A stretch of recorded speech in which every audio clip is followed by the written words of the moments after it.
Welcome all. Good evening, good afternoon, good morning to all the participants. Hope you all are enjoying the Blockcash Live 2020. So, we will be moving to the next session. I think the Algorand Kerala community is Lakshmi. She was already our speaker in the previous session. So, today we will be having a workshop on PyTeal. I think Lakshmi were introducing about PyTeal in the last session and all. So we were actually curious about what exactly is happening with Teal and how Python can actually be used there. So today we will actually have a 1 hour workshop on PyTeal, and hope you will all enjoy this 1 hour session. So over to you, Lakshmi. I think your audio is no, we can't still hear you. Yeah, I think I can you hello.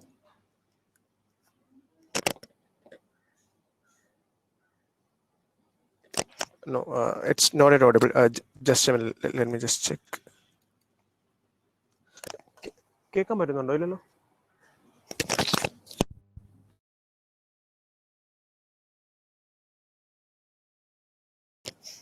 Hello. Hello.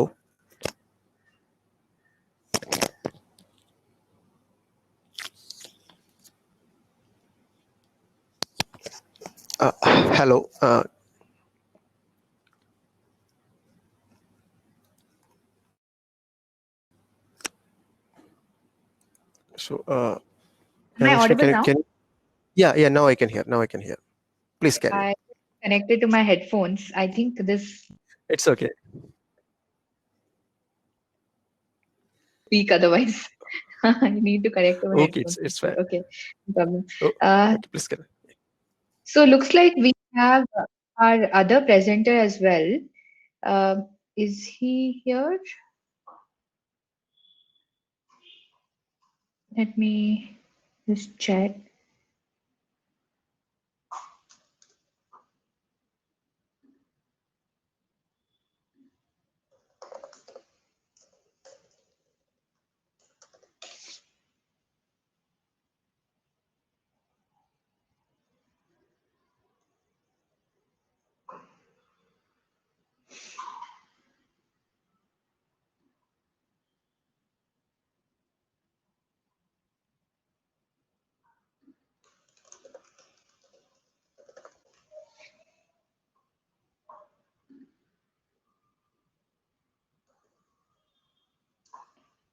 So we have 2 more minutes, so let's just wait it out. Meanwhile, Sure. share my screen.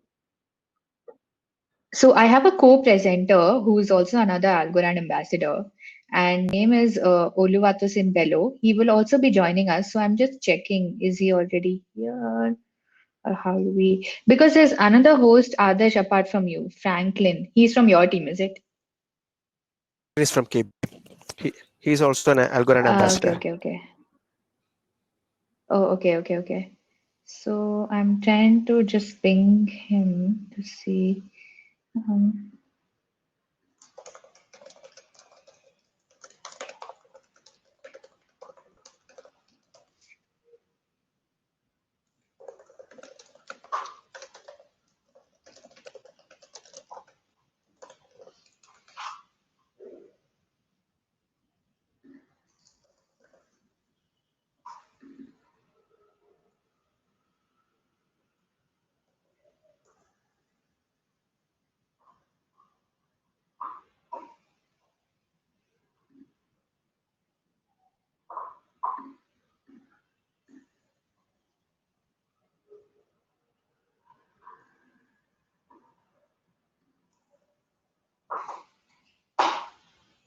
Okay, meanwhile, what I can do is if you all want to code in your local environments, then you can install PyTeal using this link, right? Because it's only a 1 hour workshop, we split it into like 30 minutes of concepts and 30 minutes of code walkthrough. We'll share the code link and everything with you. And of course, you can compile it in your local system as well. But if you are interested to do it along with us and you want to install PyTeal, this is the link for that. Let me also share the link for Python SDK.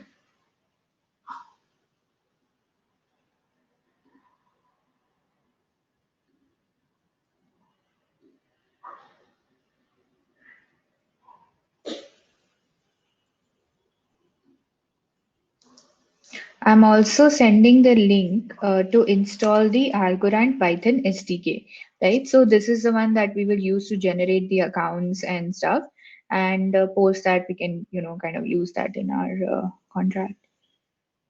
Hmm.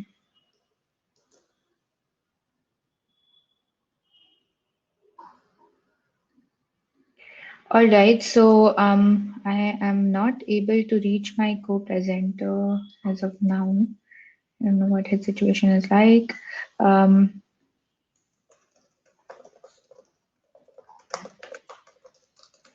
all right, so let me get started maybe, and as he joins others, you can just make him host, right? I think it should be fine. Sure, sure. I'll do it. Okay, okay. Um,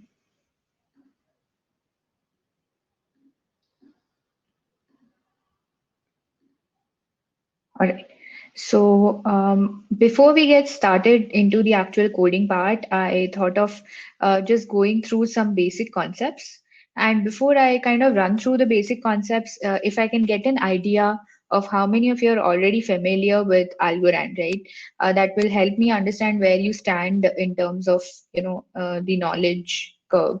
So if you are okay, so looks like my co-presenter will also be joining now. No problem.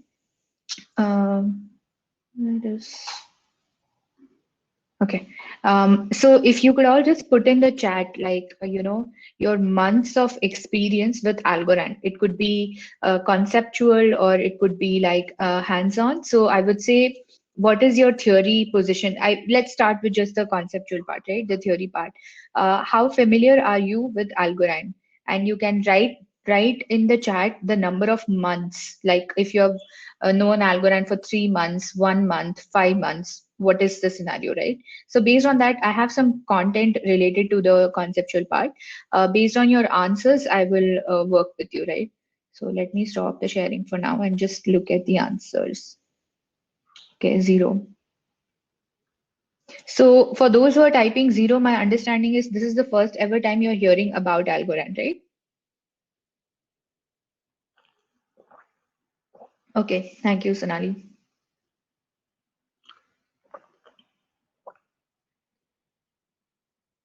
All right, I see some responses coming in. Okay, interesting.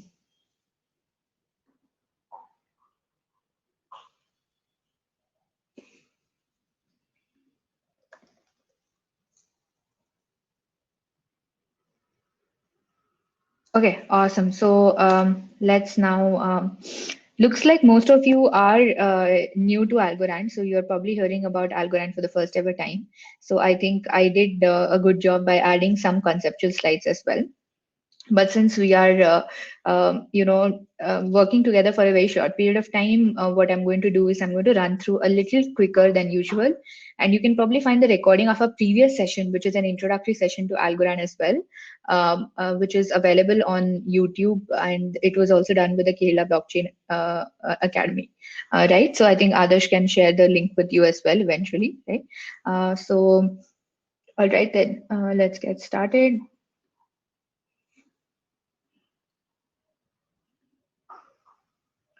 Okay, so in today's workshop, we will be primarily talking about PyTeal.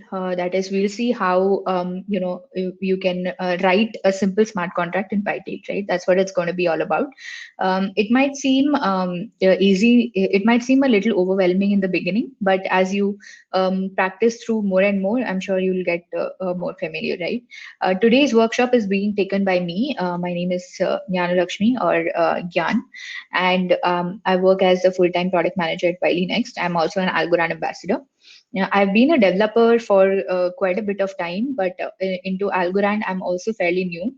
I know how to work with the SDK, the Algorand SDK, and PyTeal is interesting to me. So I've started learning a couple of months ago. And we have another ambassador, Oluwatosin Bello, who's from Lagos. And he is actually a veteran developer in the space. He has developed a couple of solutions that I know of on Algorand. So I'm really, thankful to have him as well. I think he'll be joining us in just a bit, and he will be taking us through the hands-on part, right? Before we start the hands-on part, I just want to introduce what is Algorand and why is it significant to know about this technology at this point in time, right? So what is the actual blockchain promise, right? Let's start from there. What does blockchain promise us that it will do for us, right? When the first ever blockchain, that is Bitcoin, blockchain framework, that is Bitcoin, was introduced around the year 2009, the idea was to remove the financial intermediaries, right? It all arose from the fact that there was a huge financial crisis around the year 2008, when a lot of investment banks, especially in US, just went bankrupt and people lost a lot of money. So the idea is they lost trust on these central bodies like banks or other financial intermediaries, which promised good returns, right? So the idea of Bitcoin was to have a system or a framework, an ecosystem where people are able to exchange digital cash without the need for an intermediary. Now, the need for this intermediary was substituted by various other technological concepts like underlying consensus protocol, or how do validators work, how are blocks created. All of these was done technologically, right? And there's a lot of cryptography that is involved that seals the deal. And that's how we are here, right? Thinking about blockchain, building solutions and on blockchain, talking about blockchain. So what is the blockchain promise? The first is immutability, right? Whatever information you capture on the blockchain network, it says that it is not easily tamperable, right? So it is tamper proof. You can't change the information that you have captured very easily. The next, of course, is transparency, right? Amongst a group of people, there is transparency in terms of what are the transactions that are happening, what are the funds, and how are the funds being regulated, what is the underlying technology system, right? Most of the public blockchains are transparent about this. The next, of course, is trust, right? In a network, you don't need to trust a third party. Instead, you trust the network, you trust the ecosystem, right? That's how the transactions take place, and that's how you trust the protocol, you trust the underlying algorithm, and that's how you kind of invest in a blockchain, or you want to build solutions on top of that. This is where you want to use blockchain, right? Because it offers you these things. There is a famous now when we think about all of these, the promises or the features that blockchain offers. There's a famous a trilemma in the space of blockchain, that is, whenever we build a solution on top of blockchain, out of these three features mentioned, that is scalability, security, and decentralization, most of the times we are able to choose only 2 out of 3 features. So it's called the trilemma. That is, we are in a dilemma, which 2 features out of these 3 can we choose. Why does this trilemma happen, right? So when you think about scalability, security, and decentralization, right? So far there have only been blockchain frameworks wherein either scalability has been really bad, like because of the transaction throughput being the time for the blocks to get added, etc., being so too much, you are unable to scale your solution, right?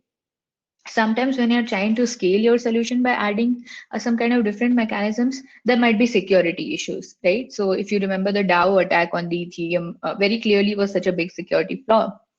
And in while trying to balance scalability and security concepts, sometimes people are losing sight of decentralization, right? Which was one of the major founding principles of blockchain itself. Is your solution truly decentralized, or are you still giving power to only few people in the network who are able to control the network? then the purpose of your network is not fulfilled, right? Because you want the power to be truly distributed amongst all the peers who are a part of the network. Now, also when we are building from a technical perspective, when we are building a solution, based on what and all features are being offered, there are two major questions whenever we think about when we want to invest our time and energy into any blockchain framework, right? For example, Algorand. We have two major questions, right? How does this particular framework, the underlying algorithms, create immutability, right? This question is easily answered by the underlying cryptographic principles. We know that blocks in a blockchain are linked using cryptographic hash. So this hash ensures that you're not able to tamper with the data easily. Okay.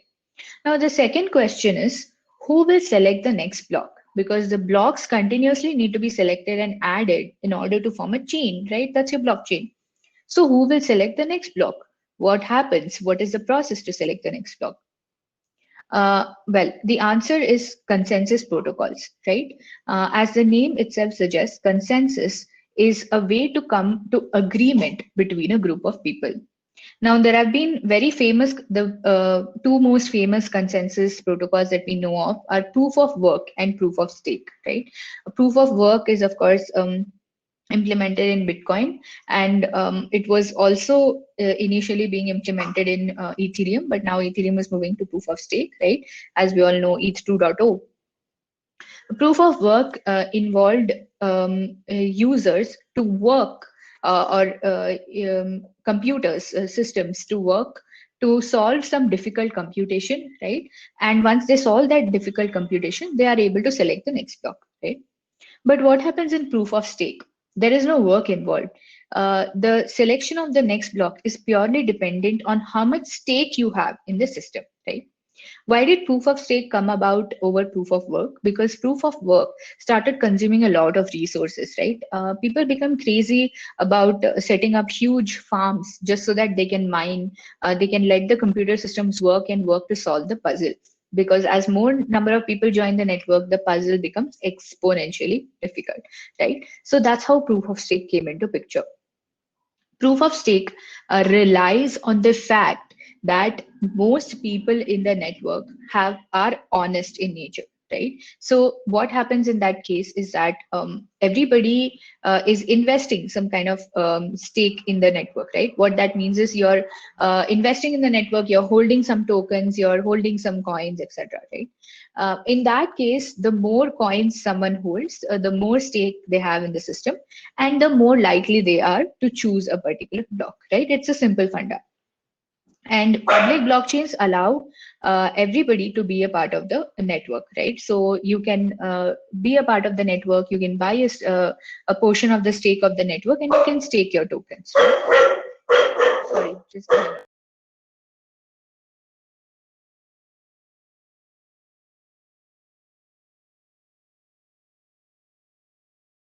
My dog has become fanatic for some reason. Give me a-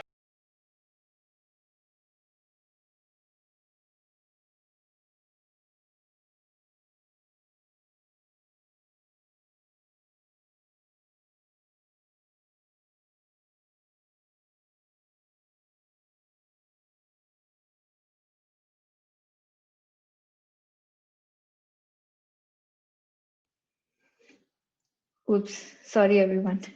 There was some distraction at my place. It's okay. It's okay.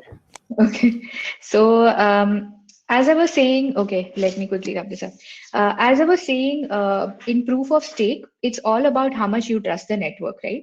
So different public blockchain frameworks, when they come with a proposal that this is the underlying algorithm that we have, this is what we propose to do, right?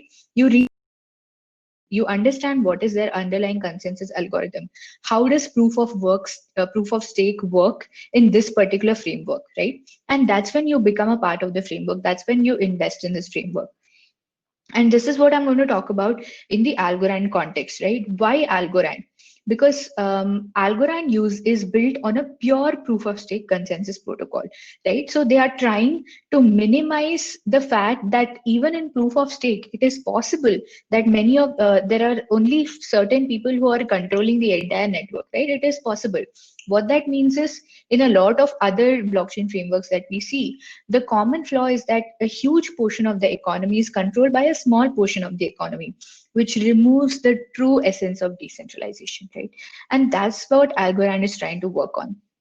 We are trying to work on building a consensus protocol in such a way, or offering a consensus protocol that works in such a way that is pure proof of stake. That is the opportunity to stake in the network, as well as the opportunity to participate in consensus. That is being able to select a block, right? That's the question we started with, is given equally to everybody who's a part of the network, right? That's what is special about Algorand. There are certain technical advantages because of it being on pure proof of stake. It offers true decentralization, right? The computation is very trivial. So unlike other heavy blockchains, over here, you can produce a block within 5 seconds, right? 4.5 to 5 seconds is the average time to produce a block. So performance-wise, scalability-wise, it offers a lot of advantages to the users who want to implement solutions. Finality of payments. So what this means is the fork that happens in most of our blockchain networks, the probability of a fork happening on an Algorand network is very, very, very low. Right. So in most of the blockchains that you see, they are likely to get forked, and the finality of payments gets delayed. Right. So that is an advantage over here, that the network, the underlying protocols are designed in such a way that the probability of getting a fork is very, very minimal. Security, of course, it is highly secure. It is built in such a way, the algorithm is built in such a way, the pure proof of stake consensus algorithm is built in such a way that it offers high security, because malicious attackers are not aware as to who are going to be the delegators who are going to be validating the block in advance. This is one of the drawbacks with other platforms, where if a group of delegates are already assigned, right, who are going to be validating a block, then it becomes difficult for the network to be secure, because a malicious attacker would already know that there is this particular group that I want to target. But in Algorand, it is not assigned right at the beginning. I'll show you the process how. Right. So as I mentioned, there are two phases to how the consensus actually happens in Algorand. The first is called the proposal phase. What happens in the proposal phase is that amongst all the tokens, that is all the participants who are staking, right, a random token is randomly selected amongst all tokens. You can see the amount of randomization, right? So among all the participants, all the tokens, a random token is selected. Post that, the public key of that selected token is known to all the users. And then the user who has been selected will propose, sign, and propagate a new block, right? Now, if this was the case, and if the consensus protocol just gets over at this point in time, this one person, because there's only one person, there is high chance that this person could end up being malicious, right? And compromise on the security of the chain itself. That is why there is a second phase called agreement. In the second phase, again, 1,000 tokens are randomly selected amongst all the tokens, right? All of these folks, they become a key participant in agreeing that this particular user, the first user who selected, who gave his opinion on the block, who chose the block, these 1,000 folks will agree that, not all of them, but out of these 1,000, when a majority of them agree that this is the right block to go into the blockchain, then this block will get added and they need to sign the block proposed by the first user. So one of the, why the performance is so high, right? Because in the second phase, the 1,000 tokens that are selected, right, they are peers who are operating nodes in their own local network, right? So what they do is they have to run a particular puzzle, and if they win that lottery, right, they can show that, yes, I have won this lottery. Now I can propagate my opinion about this block. So there is no central place where all of this propagation is happening, right? They are all propagating their individual opinions, which then comes together to say if a particular block has been approved or not. This saves a lot of time, right? There is not a central place where a big lottery puzzle is running. Everybody is running puzzles on their own computer, and then propagating their opinion about the block. This increases the performance by n-fold, right? And that's how this whole block adding process is anything between 4.5 to 5 seconds. So now let's go to our main part of the workshop, that is Algorand smart contracts, right? For those of you who are not familiar with smart contracts are similar to our programming business logic code that we write. If you are a software developer or you have built application or software in the past, then you know that you use a programming language to write some kind of business logic, right? You build REST APIs which can do something. If you take an example, if it's an e-commerce website, right? If a user needs to come and log in, then you write some business logic for that. How should the login work? The user email ID should be like this.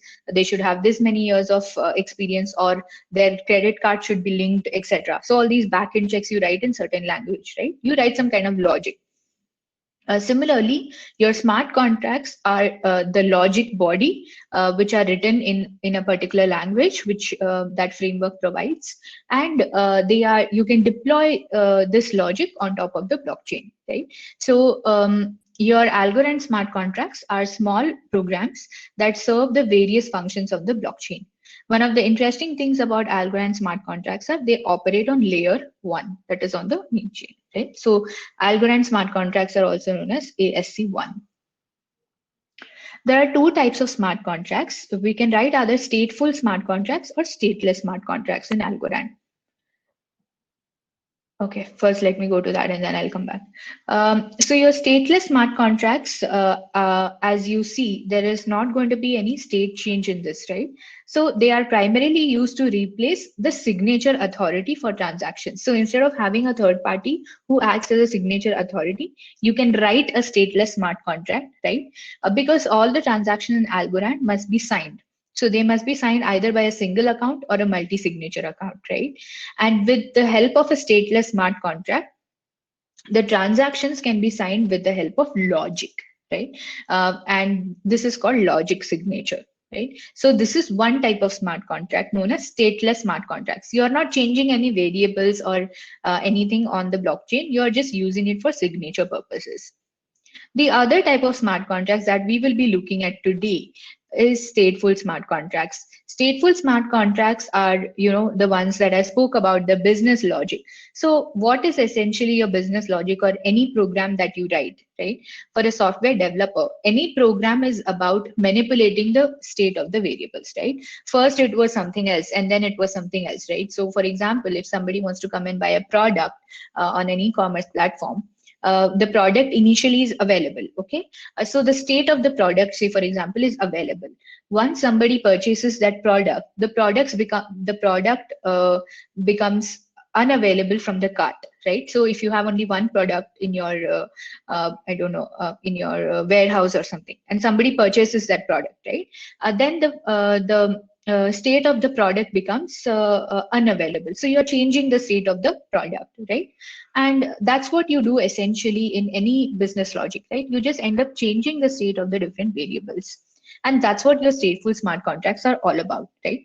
They live on the chain itself. They are deployed on the chain. They live on the chain, and they are used to keep track of some form of the global or local state of the contract, right? So in your contract, you have different variables with different states, and you use this smart contract to, work through that logic. So for example, if you have a voting application which is being implemented as a smart contract, right? There is a list of candidates and their current vote tallies, which are global state values. And you will maintain the state values as the contract lifecycle progresses, right? So the more people that keep voting, their votes increase, or as the candidates keep voting, you can keep marking that yes, this person has voted, this person has voted, this person has voted, etc. Right? So you're keeping track of some variables, and that's what your stateful smart contracts are all about. So Algorand smart contracts are written at the core language in which they are written is called TEAL, Transaction Execution Approval Language. It is an assembly-like language, right? That is interpreted by each Algorand node. So I don't know if this is like visible, right? The font itself. But if you see, this is, these are different options in which you can write or program on top of Algorand, right? The first is SDK functions, right? You can write logic using all these different types of tools available to us. The first is using SDK functions, right? So if you don't want to write contract code, and if you just want to write the wrapper logic and you are just doing other operations like creating an asset, Algorand standard asset, and dealing with that, manipulating that, etc., right? Then you can just use the SDK. So the SDK, I also sent a link to download the install the Python SDK. So it's called Algo SDK, right? You can choose the SDK language of your choice. We have Python, we have JavaScript, I think we also have Golang, right? So here are a couple of the options that are available. But how does it work in the stack, the SDK? So SDK is at the top level, right? So there is limited customizability. When you think about Teal, the language of the smart contracts, it is the closest to your machine, right? So you can add logic depending on your situation as much as possible to kind of customize it, right? Whereas when you climb up taller in the ladder, you're only able to add to the existing templates. You're not able to customize as much. So you're only able to use and add to the existing templates. So that's where we stand with respect to the SDK. There are wrapper functions if you use the SDK for common Teal templates, which are packaged with the SDKs, right?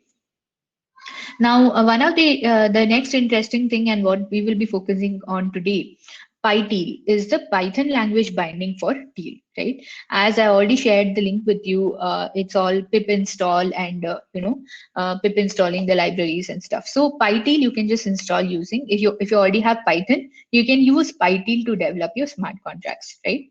So if you want to write your own smart contracts but not consume the existing ones, then and if you're comfortable with Python, then PyTeal is the way to go, right? It is also customizable to the most extent possible, right? And there are also a lot of templates that are available for learning PyTeal. We'll be using one of them and walking through the code today, right? And of course, the lowest and the stack-based language, which is the core language, is Teal itself. If you see, I'll show you probably later. If you see Teal, it's completely a stack-based language. It is very close to assembly language. So there are op codes. There are ways you can, write in Teal, which are extremely similar to the actions that we perform in assembly. We push, we move, we shift, and stuff like that. So that's what Teal resembles very closely. It is highly customizable because, of course, it is the closest to the machine itself, right? And but one more thing is that developers need to pay very close attention when they are developing on Teal, because it's very close to the stack, right? So the smallest mistake can cost you a lot, especially in the space like blockchain, right? And that's how this PyTeal wrapper kind of came about. And of course, if you are building Teal, then as a Teal master, you can build your own templates as well in Teal that others can use, right? So before I just quickly describe about Teal, just doing a double check on if my co-speaker has joined.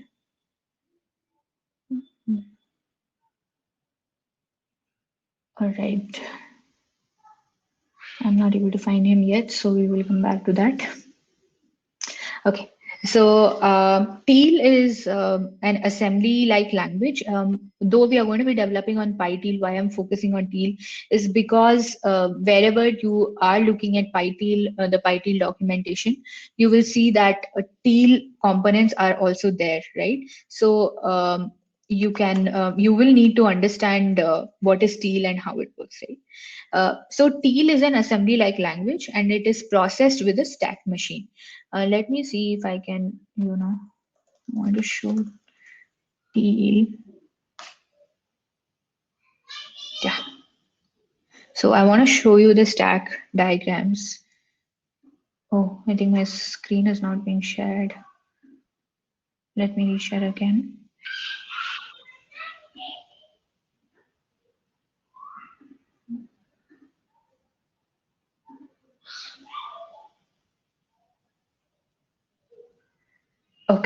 So, okay, I'll just share with you like, give me 1 second.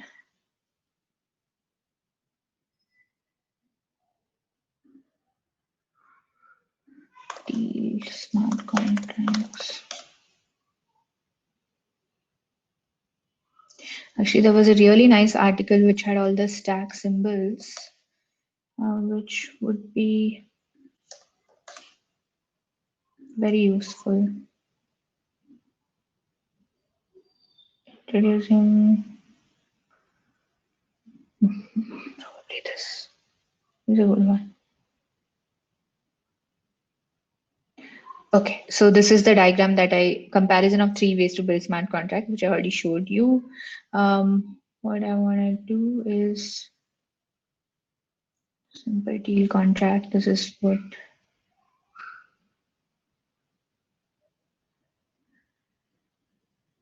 Okay. Okay, all right. I will find the documentation and share the link with you. Overview of Algorand smart contracts. Yes. Yeah. So if you are able to see this, right, you see the teal program. I know it might look a little complicated, so don't worry much about it. But if you see the teal program, right, you are able to see the program. It is transaction close remainder to address, and then there is a transaction receiver address and R space 0. I know the font is a little small, but you get the idea, right? So this is close to your assembly language. And as I mentioned, Teal is a very stack based language, right? So whatever transactions you send, these are the different type of transactions you're sending. I mean, different things that come in the body of your transactions, right? Whatever transactions you send, whatever code you write, it is very stack based, right? So if you want to get the transaction properties like close remainder to, then you see what it is in the stack, right? You push the transaction close remainder to the stack, right? First step. And then you see, okay, what are the other different pseudo opcodes, right? You have the address opcode. So it links to your byte constant that is present in the stack, right? And the next we have some operators that is equal to, right? So then on the stack, it is either returns either 1 or 0, right? So similar to that, there are some other interesting properties of Teal. Like the primary purpose of the program, the Teal program, is to return true or false, right? The program will return true if and only if the positive value is left on the stack at the completion of the program, right? And for all the other conditions, the program will return false. So at the end of the stack, if there is a positive value, then a true is returned, right? And for all the other conditions, the program returns false. For stateless smart contracts, this generally will approve a transaction, right? Because you are using it for signature. For stateful smart contracts, based on the value that is there in your stack, whether the true or false, you will modify a particular global state of the contract, right? If the stateful smart contract returns false, any changes to the global or local variable will be cancelled. Whereas if it returns true, then you modified that particular variable, right? All right. So I know enough about Teal. We want to get into PyTeal now. PyTeal is your Python language binding for Algorand smart contracts. So basically, those who are already developing software or are fairly more interested in learning a common language which they can use elsewhere as well. Python, of course, is the choice of your language, and the Python wrapper, the Python binding, will help you write contracts on the Algorand to be deployed on the Algorand blockchain very easily using this PyTeal library, right? So looks like my co-speaker has joined. Adarsh, are you able to? Oh, okay, you're here. Hi, Oluwatosin. Are you able to hear us? I think you will need to unmute yourself. Yes, I think Oliver Tosni, you can unmute your mic.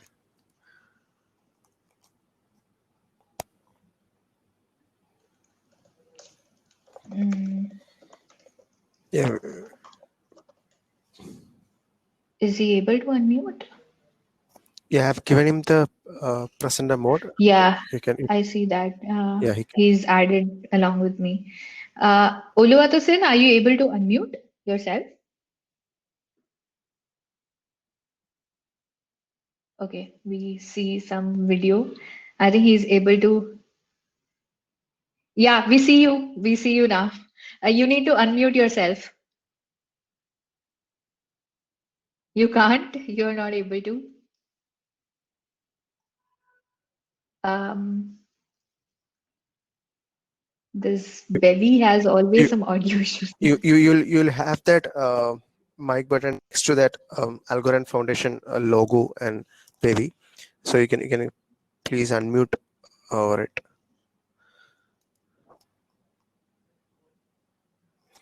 Meanwhile, let me just share some resources that everybody can kind of work with. So there is an Algorand Studio, okay, using which you can also write your smart contracts, which is an application that you can download. Let me share that. Is unable to unmute. So this is what your Algorand Studio looks like. So it needs you to have Docker, and then it will all start the node automatically, and it will start the PyTeal compiler, right? So I'll share this link with you folks. If you want to code along, that is, you can install this also. It gets installed pretty fast. Okay, it looks like he's still trying to unmute. Uh, can you remove the headset and pin it once more, because I think your mic is not at enabled of the chat. Then only you can unmute. So can you just Yeah, Oluwatosin, can you remove your earphone? I mean from the system, say like you remove the connection and then plug Yeah, it once more, because and then plug it in once more. the mic is not yet detected. I think your mic is not yet detected over here. Yes, I see it. What you're saying. Or maybe if available, you can use your mic of laptop itself. So like if it is available, you can. Okay.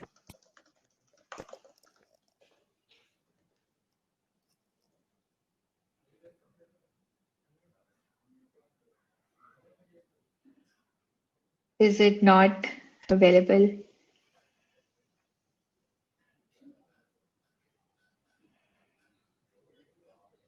Okay, he's saying something, but we are not able to hear it.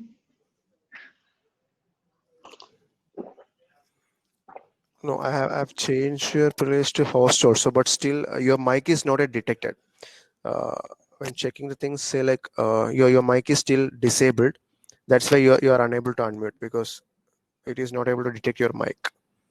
So maybe you can change your headset. Say like if you have a standby, or if you can use another headset, because your mic is not yet detected in Peri.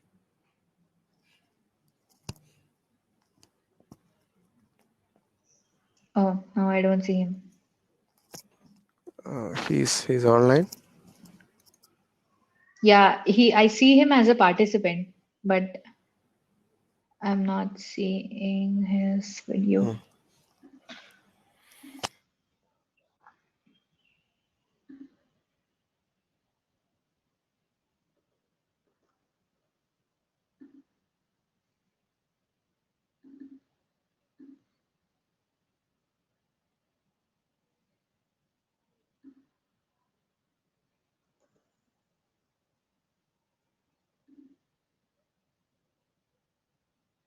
Okay, is he there, or should I just share my screen and explain the smart contract?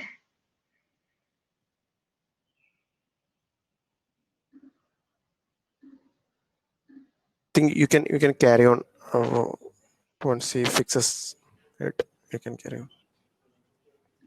Yeah, I'm not able to see him. Okay, all right. So there are multiple. So what I'm going to do is I'll just walk through this smart contract, right? And then I'll also show you the PyTeal documentation. In the beginning, PyTeal can be a little overwhelming, right, to start with because of the syntax and stuff. So that's why we are not going into like too deep into anything, but we'll just go through this example of a periodic payment transfer contract. So I can also show you. All right. So if you see this PyTeal read the docs, this is where you will kind of find everything. Let me. Oh, he's saying that I'm only a participant now, not a host. Can you please promote me to a host? Oh, I see his messages. Okay. Um, So if you see on the PyTeal Read the Docs link that I sent you, this is the example link. There are a lot of examples over here that you can work with. This is the example that we are going to be working with, or we are going to be going through. That is the periodic payment example. It allows some account to execute periodic withdrawal of funds. Okay. This program will create a contract account that allows a template receiver to withdraw template amount every template period rounds for template duration after multiples of template period, right? After a timeout, all the remaining funds in the escrow are available to the receiver. So basically, a receiver is going to withdraw some amount every period of time, right? In duration, in a given duration. So let's see the smart contract itself.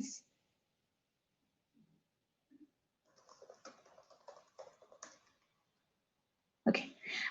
So while Bello is able to join us, I'll just. Hello, can you hear me? Yes, now we can hear you Yes. finally. Okay. Okay, actually, I had to join with my mobile, and now I'm logged out from the PC because I joined with my mobile.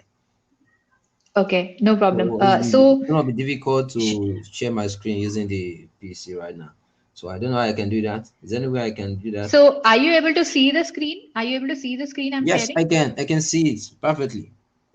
So I will see the screen. I will share my screen, and you can walk through the contract. Is Okay, that all fine? right, great. Okay, okay. Just somebody requested as to how they can download the Algorand Studio. So I was actually just trying to get that link. Okay, one second. Algorand Studio. Yeah, so here is the link for downloading the Algorand Studio. If you want to download that, here I've just put the link. Okay. So Bello, are you able to see the smart contract that I've opened up, the periodic payment one? Yes, I can see it very well. Okay. Okay. So do you want to walk through the smart contract and explain the different things? Okay, yes, I think I can try right now using the mobile. Okay. So Okay. I think that's Visual Studio Code, right? The editor you are using. I'm using the Algorand Studio. Okay. Okay. All right. Great. All right. Basically, hi everyone. My name is Oluwatosin, and I'm an Agro ambassador basically, and I work with Python and Solidity and other. But basically, I am much interested in Python, so I'll be walking you through this contract right now. So, like Gian has said, Gian, hello, can you hear me? Yeah. Yeah. Yeah. We can hear you. Okay, I think you have walked through the introduction to Python, right? So there's Yes. no Yes. need to Yes. go to that. Okay, all right. Sorry for interrupting. Can you just zoom in because the font is not that much visible. Can you please zoom in? Oh, this one is Yeah, it? yeah. Because for some participants it may not be visible. It'll be great if you can just make it full Oh, screen and zoom it. I made it full screen, and I don't know on this editor how can I zoom it. Okay. Okay. What I'll do is I'll copy paste in a Visual Studio Code and just do that.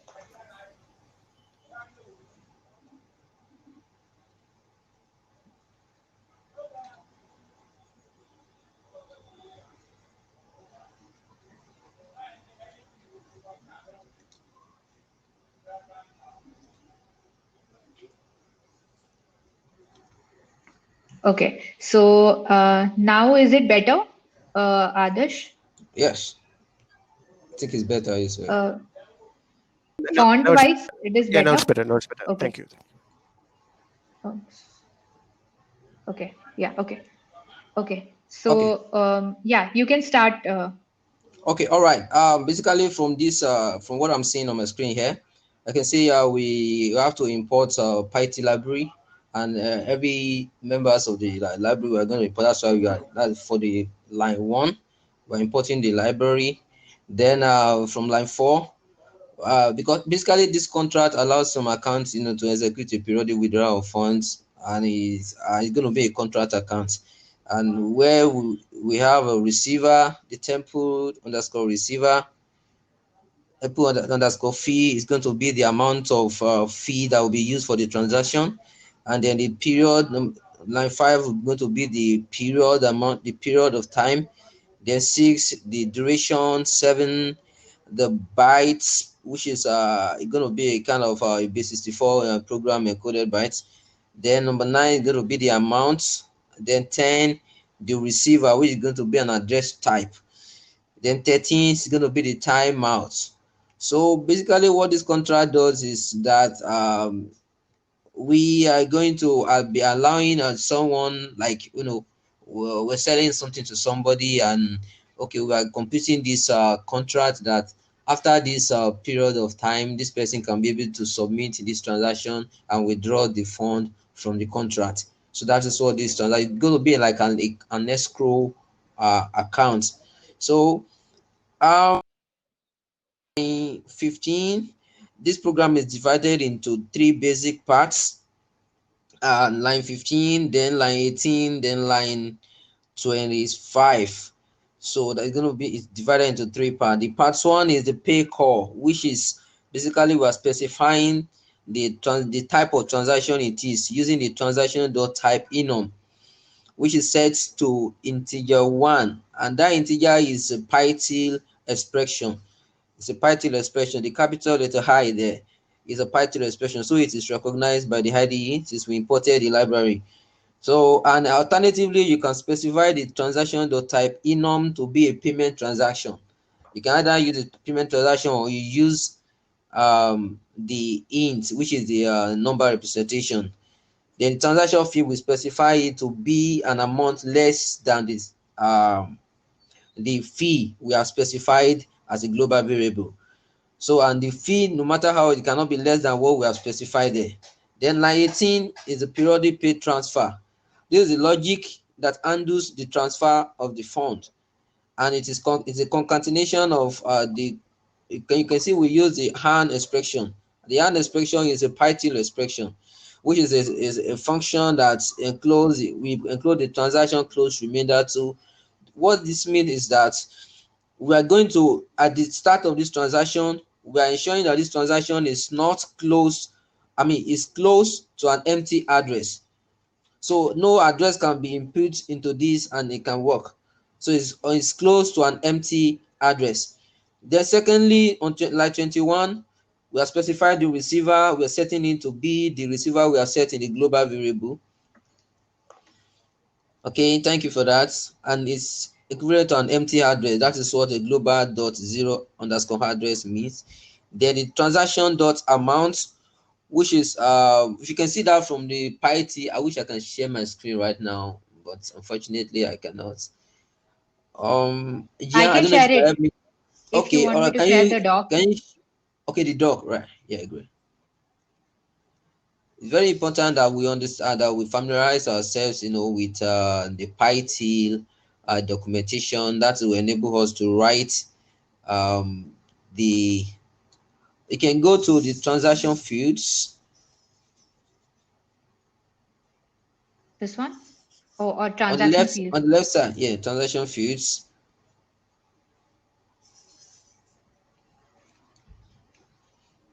Okay, so you can scroll down a bit. Go ahead, please. Okay, all right, it's fine this way. So you can see from the documentation here that the transaction.type, we have a different, the type of transaction that with this values, transaction.type unknown, type.payment, type.queue registration. With the numerical value is, you can see from there, and the type string. So we are setting the payment, the transaction type to be a payment. So there cannot be any other type that this smart contract can be other than a payment type. Then can they scroll up, please? So you can see that these are the transaction fields, which can be represented as a global parameters. And can you please go back to the code? Okay, all right, thank you.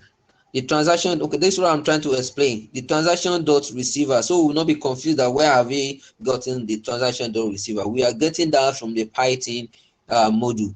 So this is a transaction field that is set as a global parameter. So we are using it to represent the current receiver of the current transaction we are dealing with. Okay, so it's okay. Then the transaction data amount is set to the amount. The first valid is the remainder of the first valid divided by the temporal period should be a 0. What this is saying is that the timing, the period that we have set for this fund to be withdrawn cannot be any period that is greater than the period we have specified. That is what it means there. So you can go through that and familiarize yourself with that. Then the last valid is almost the same thing, the temporal duration plus the first valid period. That is a window at which the transaction is valid. Then the least we set it to be the temporal underscore s, the template underscore s.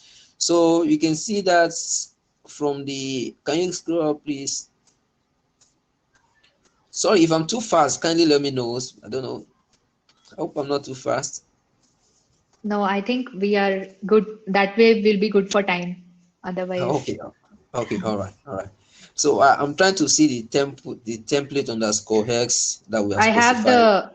on the code, there is an example as well here. The byte 60, Okay. the base 64 value. Okay.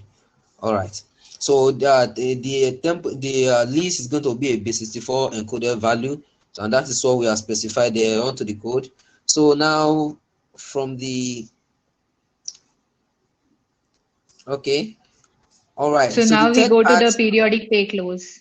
yes, the third part is going to be a concatenation of the transaction the close remainder. So now we are setting this is going to be the timing that after the contract has read the logic and everything, then now we want to close the transaction. So now we are setting the close remainder to, can you scroll down a bit? Okay, the close remainder to, we are setting it to be the receiver. It cannot be any other address other than the receiver. And the receiver now we are setting initially that we set it to global to 90 address. After the amount is being is sent to the receiver, we are setting the receiver to be the global, to be 90 and empty address. Sorry. Then the first value is going to be the timeout. Then we are setting the amount to be 0. At this point in time, there is there's no money in the contract anymore, so we are not really concerned so far. No account, nothing can be taken out of the contract again, and the is executed. So on the line 32 now is going to be the point we are implementing the logic. So now the logic is going to be a kind of, I wish I can share something. Can I copy something? And okay, hello, yeah, can you hear me? Yeah. Okay, please, can you type something for me now? So you need to use it to explain. Yeah. Okay. All right. Under the periodic pay escrow. Okay, a new line under the periodic pay escrow. Yes. Then type the periodic pay escrow. Okay, equals to and capital A, and okay, inside the hand periodic pay call, then comma, then OR, capital OR. Then two, okay, all right. Inside that, then put the periodic pay transfer. Then comma, then periodic pay close. Mm-hmm. Oh, okay, all right. What I'm trying to explain here is this: the first line, the line 33, is the same thing with line 34. They are doing the same thing. So now it might be confused why. Okay, I think you have changed it already. Okay, okay. I think it's the same thing. You are using Yes. the same we have in the contract on the party page. Can you go there, please, and copy it? Oh, okay. You are saying the Okay. other syntax. Yeah, I got it. I got what Yes. you're saying. Yeah, yeah, Yes. yeah, yeah, Okay. yeah. I All got right. it. Great. All right. Brilliant. So I think they are doing the same thing with this. What I'm trying to explain here is that we are now saying the periodic pay close. Okay. I mean, pay call. Sorry, which is a call logic. Then the expression is going to be both yes, periodic pay call and any and either of the periodic pay transfer or the periodic pay close, whichever is true out of the two is going to be executed. Then we are going to execute the other one inside the hand logic. So in the end and the last, we are compiling the program using the .til extension.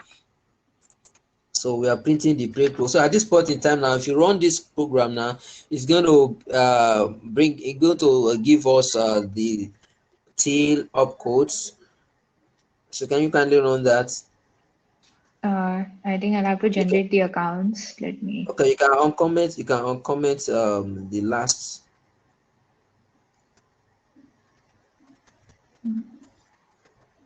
Sorry, I'm not able to share my screen. It would have been easier for me. No problem. So I'll change this. I'll have to save this, I think. Uh, by deal periodic pay be right. Okay, so here I need to just copy paste this and Yeah, the program bytes. and then comment this. So I'll use this address here. Okay. Okay. Yeah. Yeah. So So you can comment here in line 34. yes. Okay. Okay, Yeah. So, so for those who are looking at PyTeal for the first time, what this just means is that for the fee, we are assigning as 1,000. So that's what it means. When it says integer bracket 1,000, it means that we are assigning this as an integer variable of 1,000. Value is 1,000. Same for here. The period is also 1,000. The duration is 1,000. The amount is 2,000. There is the address that we are creating, which is the receiver address, which is the address that we'll be generating using the account library from the Algo SDK. And then there is a timeout, which is 30,000, right? So this is what it is. Okay. okay. All right. Um, To add something there, do you mind? yeah. Over Okay, here all in right. the So code. yes, while we're having all the integer and the address is because Python is statically typed, and you must specify every type of data you are declaring. It's very, very important. Just like you are working with Solidity, that's the way Python also works. So it checks all the types at construction time. So it's very important that you specify it. It's not going to work if you don't do that.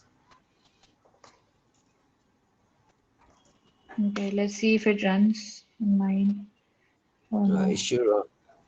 I PyTeal is not. I don't think mine has PyTeal. Let's see. It's already installed, but it says that object has no attribute teal for Okay. this one. Let me see what the problem is. Okay. We are not returning from the function. Can you go back here to the code, please? No, we are not returning anything.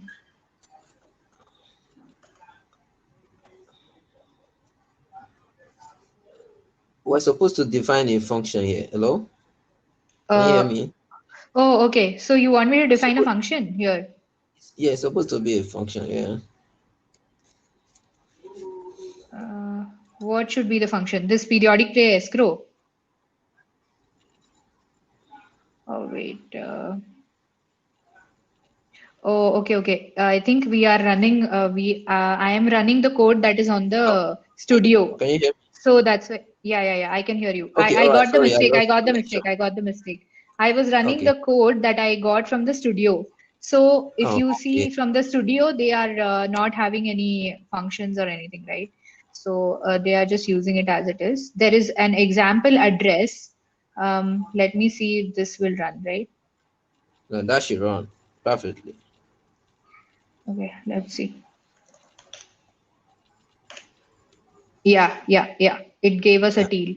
Yeah. Yeah. So So this if you're we able have. to see the, yeah. Oops.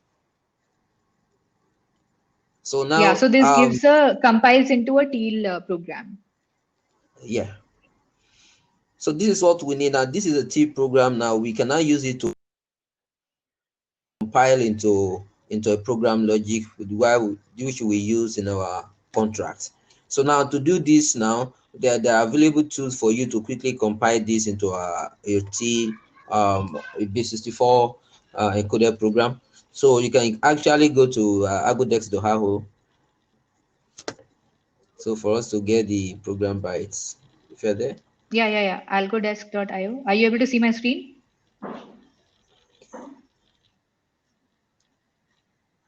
Yes, I can. Okay, I'm opening the teal ID. So the thing is, even though PyTeal is a wrapper library, we need to get the teal contract and then finally compile it, right? In order to test on the testnet. So that's where we can use the algodesk.io, which is a teal ID.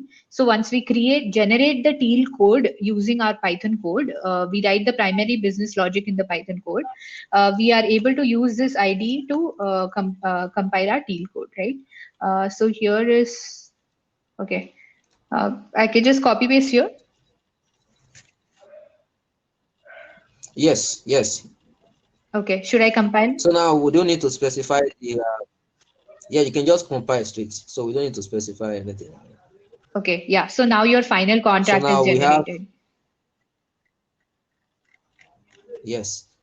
So now given that we have a source code in the plain text, so it's going to return when we compile it on using this ID, it's going to return a base64 encoded program bytes and a byte 32 512 underscore 256 hash of program byte, which is an address type, an Agora address type. So that is what we are having in the normal on contract address. Then the other one is going to be the logic signature. So we can now use that in our program. So if you run that now, you see now it can compare it to a transaction. So okay, so you have that. So you can use that in your codes, in your contracts, whatever you are working with. So I think at this point in time now, we have achieved the basic, the essence of creating a PyTeal program. Yes. Oh, so Gian, do you have anything to add? No, that's all. I thought that we'll do the demo and then close because I just wanted to do like a basic walkthrough of the PyTeal program, which you have done, and how can we kind of get yourself up and running. It may seem a little, like I mentioned, it may seem a little overwhelming in the beginning because you are, learning a new language. That is, you're learning something close to assembly, that is Steel. But as you keep practicing and as you keep going forward, it will become more and more easier. And of course, considering the Algorand itself as a framework, because of the advantages that it offers, increased security as well as high performance, I think it's definitely worth to explore this, right? You'll find a lot of example sample code on the PyTeal documentation page, which you can try it out. And another thing, which is an interesting thing that I was also discussing with Oluwatosin during our earlier conversations, is that you don't need to write smart contracts all the time, right? You don't need to write everything in the form of a smart contract. Smart contract is only used to execute your major transaction logic, where you want to ensure that, your contract is closed properly, your contract is created properly, funds are moving properly. Only in those situations you need to write the smart contract. If you want to write more logic, you want to add more logic, you can write it in Python, right? That's what that's how PyTeal supports you. That your logic that you're writing in Python, you can add the smart contract part in the form of PyTeal, and then just run the whole thing as your business use case. That is one thing I wanted to add. Apart from that, I'm sure that there are resources that we have shared that you can go through and see how it would work. Algorand nodes run on Docker. That is one of the questions. There is a Docker sandbox. Yes, you can download the Docker sandbox and run the node. So that is possible. So that was one of the questions. I don't know if there are any other questions as such. If there are any, we'll definitely try to do some more advanced ones. There are also other programs like creating Algorand standard assets, which you can directly do using the Python SDK. If you saw, I use the Algo SDK, which is the Python SDK for Algorand. You can use that and create assets on top of the Algorand blockchain and all that, where you don't have to use Steel. So it's just Python code. It's fairly more straightforward. But since smart contracts are the crux of every blockchain, we thought that we will definitely take you through the smart contract code and show you how to execute it. What are the online tools that are available for you to do it right now, right? Thanks everyone for being able to be so patient. I know that we had some technical issues. Thanks a lot, Oluwatosin, for bearing through all the technical issues, but still being able to share your expertise with us. So that was really awesome. Thank you so much, Jnanalakshmi and Oluwatosin, for this wonderful session. I know like there were some couple of technical issues, but hope we all had a very good beginner session, and we will continue with this. I think this is just a beginning kind of thing, so we will just continue with this for the upcoming session also. So for the participants of Blockcash Live, you can join us back in our Zoom link. I have just posted the Zoom link. The next sessions will be carrying on. So anyway, thank you so much, Jnanalakshmi as well as Oluwatosin. Have a nice day, and feel free to continue us with Blockcash Live. Okay, thank you so much. Yeah, thanks everyone. Thanks for your patience and being through us throughout the session, even though we had some technical challenges. So thanks a lot. And thanks, Adarsh, for having us with Blockcash Live.